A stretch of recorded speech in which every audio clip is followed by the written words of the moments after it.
to your 4KS assembly. We have been learning about ancient Egyptian this half term. Ancient Egyptians lived thousands of years ago, around the same time that Mr. Ted was born. The ancient Egyptians are famous for many things, probably the most famous being the pyramids. The pyramid was a huge tomb for the kings that surprisingly was shaped like a pyramid.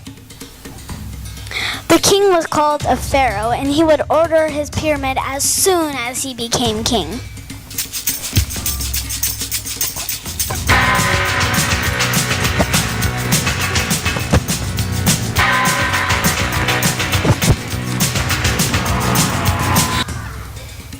So how is my pyramid going? Oh, fine. We have about 400 people building it at the moment, so it shouldn't be too long. Brilliant. So how long do you think it's going to take? About 20 years. 20 years? Are you kidding? No, you're probably right. We're doing very well, so more like 19. 19 years? But I've asked my friends around for a birthday party this weekend. They have to wait a bit. Might be an idea to show them around the side of Egypt while they're waiting. For 19 years? Walk very slowly. All the old paintings on the tomb, they do the stand dance, don't you know? If you move too quick, they're falling down like a domino. All the bodies on that. Before a pharaoh was put into his pyramid, of course he has to be dead. The Egyptians has a special way of looking after their dead. They mummified them. This was a way of preserving the body so it would stay lifelike. They embalmed the body and wrapped them in strips of linen. This is how they did it.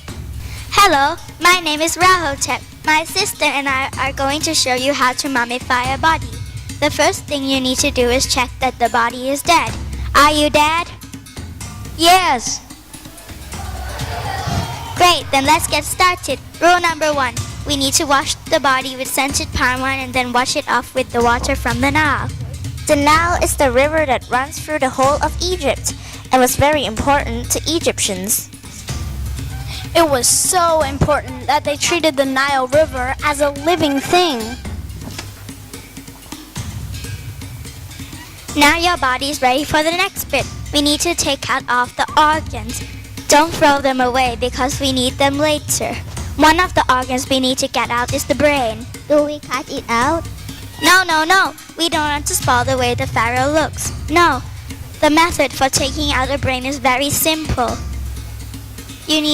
First you need to put the tip of a small metal pole into the fire until it's nice and hot. Then shove it up the diseased nose, wiggle it about a bit, and then pull the brains out.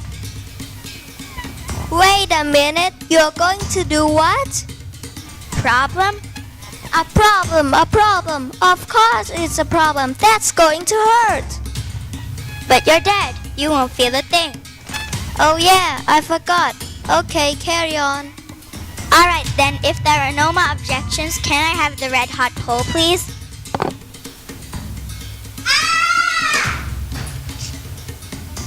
Rule number 2. Grab the red hot pole by the right end. Oh, that hurt!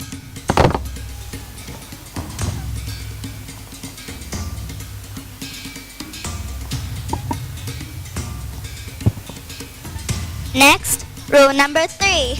We need to take out the organs. First, the liver. The organs were placed in special jars called canopic jars.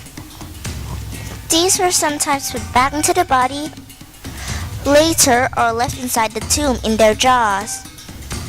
The lungs. The stomach. A teddy bear. A teddy bear? I wonder how that got in there.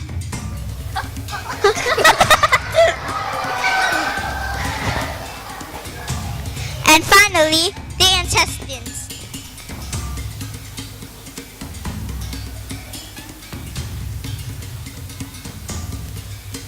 Rule number 4.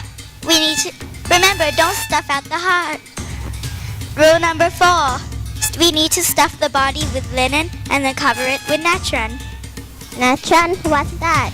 It's another name for salt. Why didn't you say so in the first place?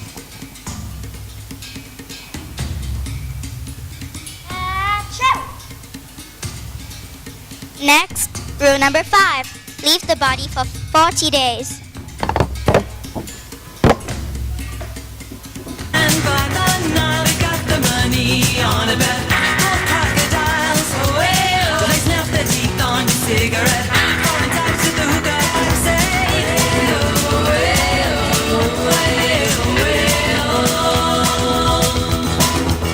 walk like an Egyptian. Next, rule number 6.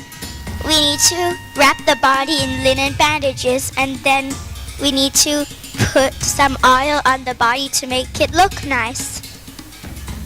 Then all you have to do is wrap your body in linen bandages and then you're ready to pop into your tomb.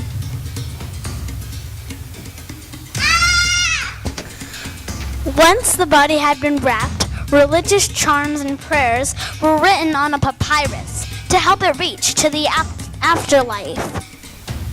The whole process was usually so expensive that only the rich could afford it.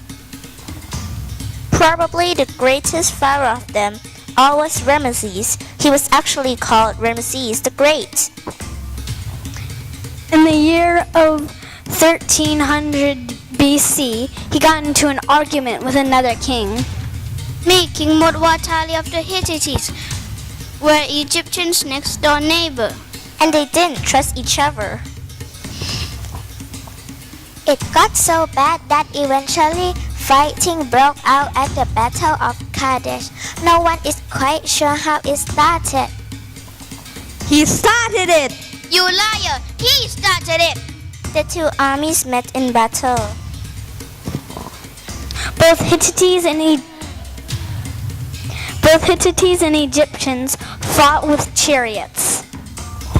It was probably the biggest chariot battle ever, involving about 5,000 to 6,000 chariots.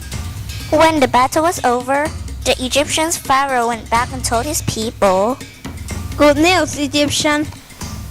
We have defeated the Hittites. Thousands of Hittites have been killed and I killed all of them.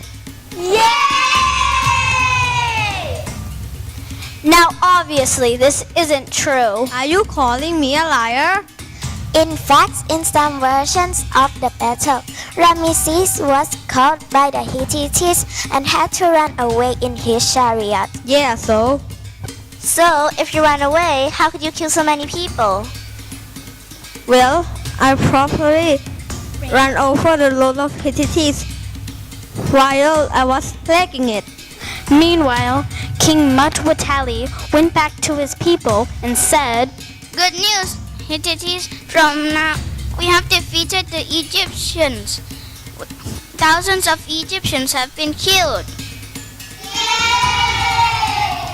Didn't you kill them yourself? No, I'm not a big head like him. I heard that.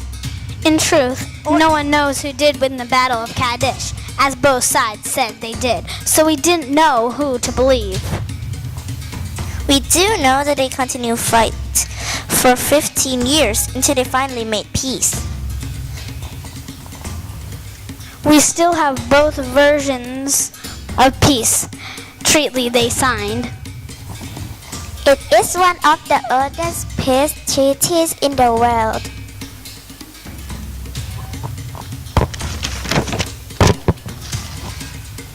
Good news, Hittites, from now on is peace between the Egyptians and the Hittites.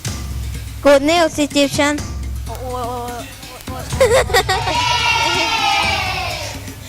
Good news, Egyptian. From now is a peace between the Egyptian and the Hittites. Because of us were considering we won the Battle of Kadesh.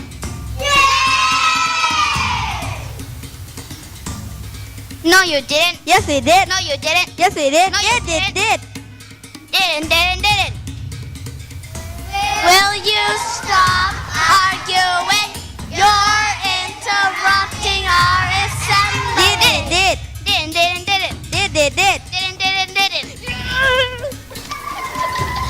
The Egyptians believed in many gods.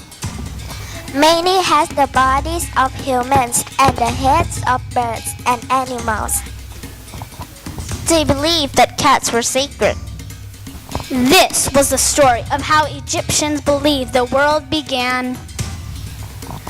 They believed that in the It's covered in water. I will cause this hill to rise out of water, and I shall call this hill Ben Ben. Ben Ben? Yes, yes. Really, really? Yes, yes. Atum decided to create other gods. He coughed and spat out 2 other gods.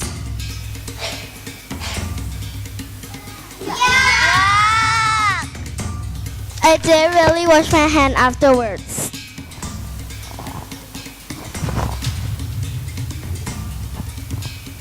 I am Shu, the god of air. I am Tefnut, the goddess of moisture. Chu and Tufnut had 2 children, Geb and Nut. I am Geb, the god of earth. And I'm not the goddess of the night.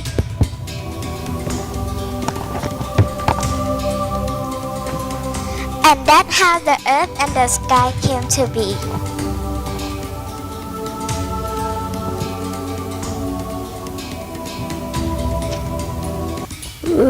One of the most famous pharaohs was Tutankhamun. I am Tutankhamun, and I am going to be one of the greatest pharaohs that has ever been and lived forever. Well, he only died when he was about 17. So much for living forever.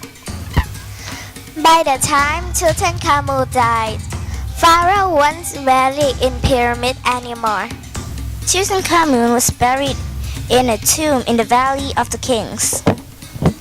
Many years later, Lord Carnarvon paid a young archaeologist called Howard Carter to look for Tutankhamun's tomb. Good to see you again, Lord Carnarvon.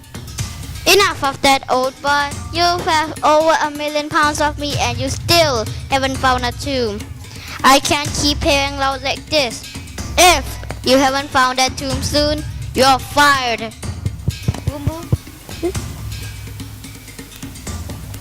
Luckily, a few days later, in November 1922, Carter found Tutankhamun's tomb.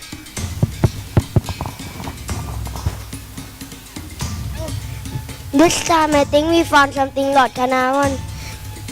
A water boy found some steps. We have dug to a door, and the name Tutankhamun is written in the hieroglyphic. Chop chop, then old boy. Show me.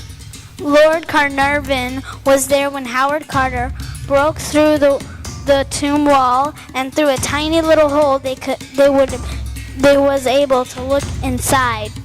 Carter, can you see anything? No, Why not? because your big head is in the way. Oh, sorry. Have another look. Carter, can you see anything? I see wonderful things. That night, Carter wrote in his diary about what he had seen. At first, I could see nothing. The hot air escaping from the chamber causing my flame to flicker. But presently, as my eyes accustomed to the light, details of the room emerged slowly from the mist. Strange animals stood and gold. Everywhere the glint of gold. Come on, let's get this wall down.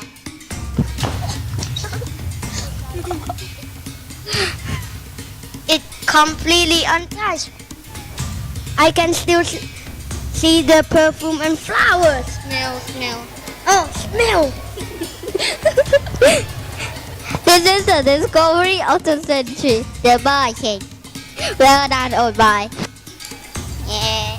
We learned a lot about Egypt and the Egyptians thanks to Howard Carter. And you can still see the body of Tutankhamun in the Cairo Museum. Thanks for watching our assembly. We hope you liked it.